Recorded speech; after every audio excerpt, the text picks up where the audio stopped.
Rain music. Lynn and I grew up penned in the same yard, so our sibling rivalry did not last very long. By third grade, we had stopped physically assaulting one another and reached a permanent truce. At that time, her hair was long and flowing, brushed daily by my mother as Lynn closed her eyes and counted each stroke. It always felt like cool satin when I yanked it, her head jerking backward, mimicking the motion of my arm. In actuality, she was very kind, and I was not too violent, so we became intimate friends. I have not had any trouble from her since. She is the red rose of the family, and I am the green thorn. We have both decided that we are beautiful, so she tells me, but I believe she is also very beautiful outside in face and gesture. I always pout when I accuse her of being a selfish firstborn, picking, stealing the best of our parents' genes and leaving me the rejected remainder. She has wide, almond-shaped eyes like black, pearl-black reflecting pools with brown-colored flecks swirling beneath the surface, light honey-colored skin, and even velvet-smooth cheeks. Her nose is just slightly upturned, her lips rosebud-shaped, her chin small and delicate.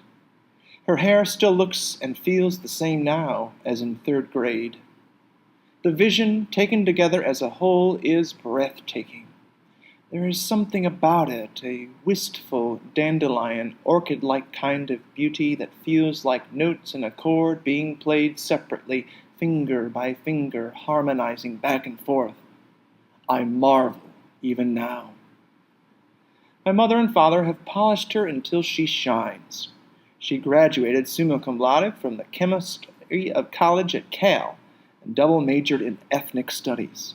However, my parents don't count the latter. She is now a fourth-year student at the University of California, San Francisco, preparing to enter the surgical residency program next fall. My parents are bursting at the seams, gorged with devouring so much blessedness and good fortune. Will your daughter become a surgeon? Our relatives ask. It's possible, my father says, beaming. A possible son-in-law, they ask. She shrugs and sighs. That is up to God. Lynn hasn't told her parents about David. She met him 5 years ago during her final year at Cal. That semester they were in 3 classes together, a choral class, an Afro-American literature class, and a creative writing class. They became good friends. David is a writer. His subjects are ordinary preoccupations of other writers, his mother, the father he has never seen or known, the friend of his childhood. Some of them are dead now. The others are spread out across the country. One is a construction worker in St. Louis. Another is a teacher in Baton Rouge. The third is a journalist in Washington, D.C. They write to him once in a while or call him. Lynn hasn't met any of them, but she knows them all. After David feverishly completes a story, Lynn cooks him dinner. Afterward, she tucks him into bed and sits nearby in the wicker chair, legs drawn up and hugged tightly to her chest to watch him while he sleeps. His soft black curls rest against the white of the pillow. His closed eyelids and long lashes flutter minutely. While he dreams, his breath whistles through the evenness of his teeth as the cover grazes the dark honey of his skin. They always have a good time together, and he makes her laugh in many different ways, wherever they happen to be. He always gets close to finishing her off during a tennis set, but then she cries out that he has cheated and treated her unfairly, and he relents. He never wins. Sometimes they sing together, his clear, resonant tenor melding with her flute-like crystalline soprano. Then they have tea. I know all about David. She won't stop talking about him. But I know less about Tan, the Vietnamese friend at UCSF. I know he's nice, but that's all. She woke me up this morning at 10:30 and said, "It's a bright, beautiful Saturday morning. Let's go have a picnic." "No, no," I mumbled hazily in my sleep. "Take David. Leave me alone." "I don't want to take David. I want to spend quality time with you, my darling sister. Get up, you piece of mutton. Toast on the table in 5 minutes and we're leaving in half an hour." "Oh, Lord," I groaned. "I am being punished for sins from past lives." We arrived at the park at 12, lugged our ample picnic hamper heavily laden with cheeses, fruits, sandwiches, ice, and bottles of juice from the car, and trudged into the heart of the lightly shaded green forest. When I opened the basket and took out the butter, she started to talk. David kissed me last night. He what? Or I kissed him. It just happened, I guess. He invited me to dinner, promised to cook a sumptuous Cajun feast with my favorite Vietnamese desserts. She plucked a blade of grass from its roots and twisted it back and forth, watching a streak of feeble yellow sun play on its linear edges. I expected it to be a celebration. He just finished his first novel. Not quite a love story, he says, and he wanted me to read it. She spoke more softly. When I arrived, he had set tiny blossoms in water dishes throughout the apartment. It smelled wonderful. The food was delicious, everything so lovely, so tranquil, I didn't know where to begin. After dinner, he led me into the living room. Rain music, he said. It's for you. After the last note on the piano had stopped to echo, he turned toward me and kissed me for a long, long time. I didn't know what I was doing. I just couldn't stop. I didn't breathe.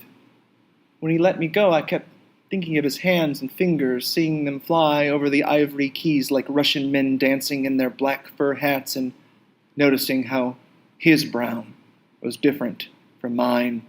I was raging inside, screaming in my head, why can't his fingers be brown like mine, be my brown?